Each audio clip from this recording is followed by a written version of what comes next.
তোমার বিদায়ের কৌশলটা খুব সুন্দর ছিল। চুয়াডাঙ্গায় নাচ গান ও টিকটক করা নিয়ে বিতর্কের জেরে সুবর্ণা আক্তার নামের এক নারীর মরদেহ দাফনে বাধা দেওয়ার ঘটনা ঘটেছে। বৃহস্পতিবার বিকেলে সদর উপজেলার দৌলতদিয়া দক্ষিণ পাড়ায় এ নিয়ে উত্তেজনা সৃষ্টি হয়। পরে পুলিশ ও স্থানীয় প্রশাসনের মধ্যস্থতায় জান্নাতুল বাকি কবরস্থানে মরদেহ দাফন করা হয়।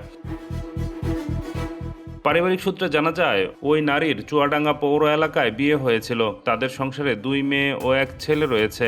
প্রায় 6 বছর আগে দাম্পত্য কলহের জেরে তিনি স্বামী সন্তান রেখে ঝিনাইদহের শৈলকুপায় আরেকজনের সঙ্গে নতুন করে সংসার শুরু করেন। পরিবারের দাবি, পারিবারিক অশান্তির কারণেই তিনি আত্মহত্যা করেছেন। স্থানীয়দের অভিযোগ, ওই নারী ছোটবেলা থেকেই নাচ গানের সঙ্গে যুক্ত ছিল, বিভিন্ন অনুষ্ঠানে অংশ নিত।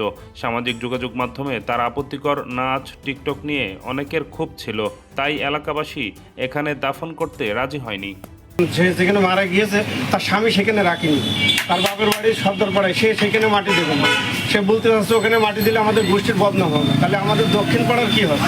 ফ্যামিলিগত ওরা ভালো নয়, ওরা মূলত ফ্যামিলিটা ওরা মাদকের ভিতরে আছে। আবার ওই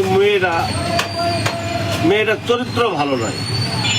তো এই গোরস্থানটা আমাদের মহল্লা, এই গোরস্থানে মহল্লার লোককে মাটি দিতে দেবে।